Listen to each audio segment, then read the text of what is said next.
వి gold trusted gold buyers మీరు తాకట్టు పెట్టిన బంగారాన్ని విడిపించి ఈ రోజు ఉన్న మార్కెట్ ధరకు కొనబడును.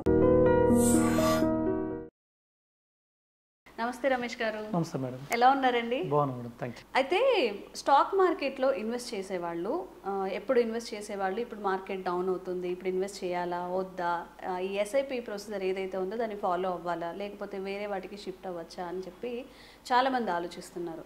మరి మార్కెట్ డౌన్లో ఉన్నప్పుడు మనం ఎక్కువ అమౌంట్ అందులో ఇన్వెస్ట్ చేయడం సేఫే అంటారా? డెఫినెట్గా అండి. నేను చాలా విన్నాను యాక్చువల్గా ఎస్ఐపీలు స్టాప్ చేయమన్నారు కొంతమంది.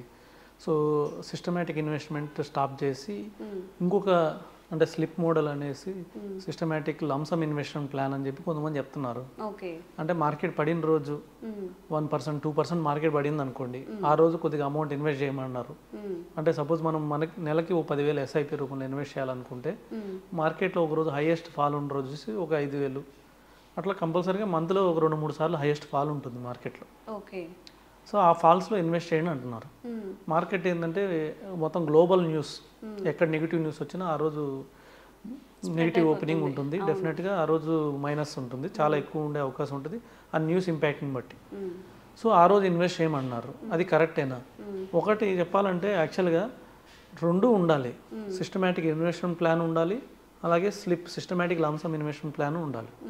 అంటే 10,000 సిప్ చేస్తున్నాం కరెక్టే, ఇంకొక 10,000 ఏం చేయాలంటే మనం మార్కెట్ పడిన రోజు ఇన్వెస్ట్ చేయొచ్చు. లేదంటే ఒక 5,000 రూపాయలు ఎస్ఐపి రన్ చేసి స్టాండర్డ్గా ఒక 5,000 మార్కెట్ పడిన రోజు ఇన్వెస్ట్ చేయొచ్చు. ఇలా ఎందుకు చేయాలంటే మార్కెట్లో మనం టైం చేయలేం, ఏ రోజు పడిద్ది ఏ రోజు పడదు అనేది మనం టైం చేయలేం. సో మనం రీగ్రెట్ అవుతూ ఉంటాం. ఒకటి వచ్చేసి 99% అందరికి టైం లేదు, ఏ రోజు మార్కెట్ పడిందో మార్కెట్ చూసుకునే టైం ఎవరికి లేదు. అందరు ఎవరి పనిలో వాళ్ళు బిజీగా ఉన్నారు, ప్రొఫెషనల్స్ వాళ్ళ ప్రొఫెషన్లో బిజీగా ఉన్నారు. సో ఏ రోజు మార్కెట్ పడిద్ది అని మనం ఎక్స్పెక్ట్ చేయలేము. సరే మనం ఈరోజు ఎక్స్పెక్ట్ చేసి ఇన్వెస్ట్ చేస్తే మళ్ళీ రేపు పడితే ఏం చేస్తాం? మన దగ్గర డబ్బులు ఉండాలి కదా. సో అందుకని చెప్పి పెద్ద డిఫరెన్స్ ఏముండదు. సో ఇలా మార్కెట్లో పడినప్పుడు ఇన్వెస్ట్ చేసినా మార్కెట్ మామూలుగా ఎస్ఐపి రన్ అయినా 0.2% డిఫరెన్స్ ఉంటుంది అంతే. సో ఓవరాల్ రిటర్న్లో 0.2% రిటర్న్ ఉంటుంది, ఎక్స్ట్రా రిటర్న్ ఉంటుంది మార్కెట్ పడిన రోజు ఇన్వెస్ట్ చేస్తే. ఆ 0.2% రిటర్న్ కోసం మన మార్కెట్ ఎప్పుడు పడిద్దని డైలీ చూసుకుంటా ఉదయం లేసి ఈరోజు మార్కెట్ ఓపెన్ అయింది, నిఫ్టీ ఎంతతో ఓపెన్ అవుతుంది, ఇవన్నీ చూసుకోవాలంటే కరెక్ట్ కాదు. సో కంపల్సరీగా ఎస్ఐపీలు రన్ చేయాలి. దీనికి ఒక ఎగ్జాంపుల్ కూడా చెప్తాను మీకు. ఇది డిస్క్లైమర్, అంటే ఏ ఫండ్ గురించి సజెస్ట్ చేయట్లేదు. సో ఒక ఫండ్ హిస్టరీ చెప్తాను. So Aditya Birla digital fund అని ఉండింది, 2000లో ఉండింది. యాక్చువల్గా 1999లో ఆదిత్య బిర్లా వాళ్ళు కొన్నారు, ఇది డిజిటల్ ఫండ్ కొన్నారు. సో 2000లో దీని ఎన్ఏవి వచ్చేసి 15 రూపీస్ ఉంది. సపోజ్ ఎవరైనా ఆ టైంలో ఎస్ఐపి స్టార్ట్ చేశారనుకోండి, సో ఎస్ఐపి స్టార్ట్ చేస్తే అది 1 ఇయర్లో అప్పుడు ఏంటంటే .com బబుల్ వచ్చింది. 2001లో .com బబుల్ అని ఈ డిజిటల్ ఫండ్స్ అన్ని బాగా పడిపోయినాయి. అంటే ఈ షేర్ మార్కెట్ ఫండ్స్ అన్ని బాగా పడినాయి, డిజిటల్కి సంబంధించిన అన్ని ఫండ్స్ అన్ని షేర్స్ పడిపోయినాయి. ఎంత పడిపోయినాయి అంటే ఆ ఎన్ఏవి 15 రూపీస్ నుంచి ₹2.75 వచ్చింది. అంటే ఎవరైతే అప్పుడు చేంజ్ ఆల్మోస్ట్ ఎవరైతే ఇన్వెస్ట్ చేశారో వాళ్ళకి ఆల్మోస్ట్ 90% పడిపోయింది ఆ ఫండ్. కానీ ఎస్ఐపిలో ఇన్వెస్ట్ చేసిన వాళ్ళకి ఓన్లీ 54% మైనస్ వచ్చింది. ఎందుకంటే వాళ్ళు ఒకేసారి పెట్టలేదు, వాళ్ళ దగ్గర 1 lakh ఉందండి, ఒకేసారి పెట్టలేదు, మంత్లీ 5,000 ఇన్వెస్ట్ చేసుకుంటూ వచ్చారు. సో 2001 ఎండింగ్కి చూస్తే నెగిటివ్ రిటర్న్ 54% మైనస్ ఉంది. సరే 2002లో అదే ఫండ్ ఎన్ఏవి 5 రూపీస్కి వచ్చింది, ₹2.75 నుంచి ₹5.50 వచ్చింది. అంటే వితిన్ 1 ఇయర్లో డబుల్ అయింది ఆ ఫండ్. సో అప్పుడు రేట్ ఆఫ్ రిటర్న్ చూసుకుంటే సపోజ్ ఒకేసారి ఇన్వెస్ట్ చేసిన వాళ్ళు ₹15 ఇన్వెస్ట్ చేసిన వాళ్ళు ₹5.55 స్టిల్ నెగిటివ్లో ఉన్నారు, ఇంకా 60% నెగిటివ్లోనే ఉన్నారు వాళ్ళు.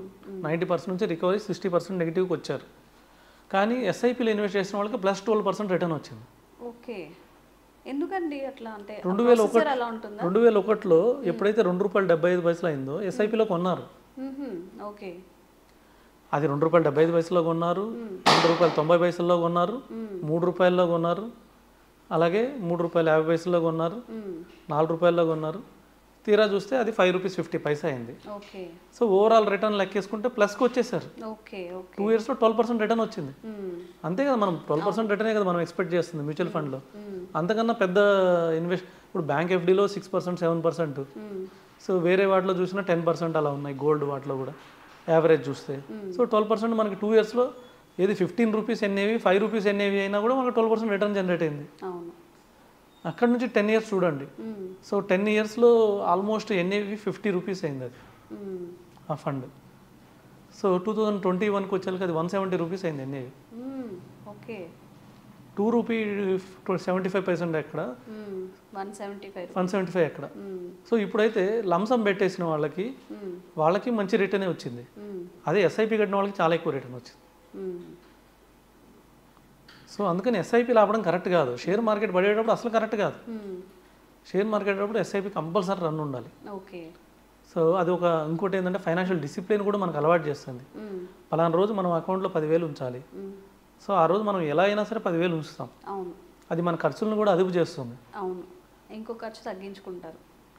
అది మన ఎకనామిక్ మన బిహేవియర్, ఫైనాన్షియల్ బిహేవియర్ని కూడా డిసైడ్ చేసింది ఎస్ఐపి అనేది.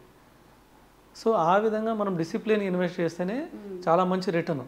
ఇలాగ యావరేజ్ చేసిద్ది యూనిట్స్ని, ఇలాగ చాలా ఉపయోగాలు ఉన్నాయి ఎస్ఐపి తోటి. ఒక ఫండ్ మేనేజర్ చేయలేదు కూడా ఎస్ఐపి చేసిద్ది. ఓకే.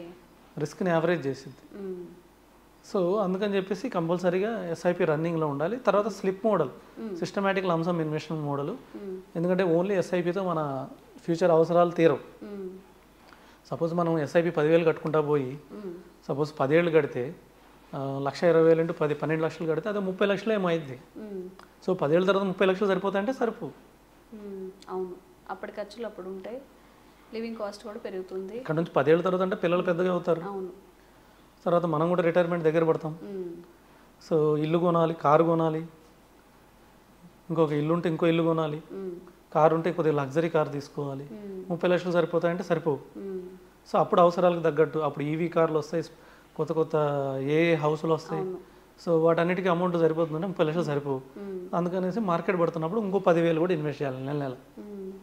మార్కెట్ బాగా పడిన రోజు 10,000 భయపడకుండా ఇన్వెస్ట్ చేయాలి. నిఫ్టీగా 2% పడితే అది మంచి ఆపర్చునిటీ. ఆ రోజు ఇన్వెస్ట్ చేసుకుంటే ఇంకొద్దిగా రిటర్న్ 30 లక్షల బదులు 70 లక్షలు అవుతాయి. సో అప్పుడు మనకు కావాల్సిన అవసరాలకు సరిపోతాయి. సో ఈ విధంగా ప్లాన్ చేసుకోవాలి. కానీ ఎస్ఐపి ఆపడం అనేది డెఫినెట్గా మంచి ఐడియా కాదు. సో ఇలా ప్లాన్ చేసుకుంటే అన్నీ మనకి రిటర్న్స్తో పాటు ఓ పెద్ద ఫండ్ క్రియేట్ అవుతుంది. థ్యాంక్ యూ అండి. Thank you madam.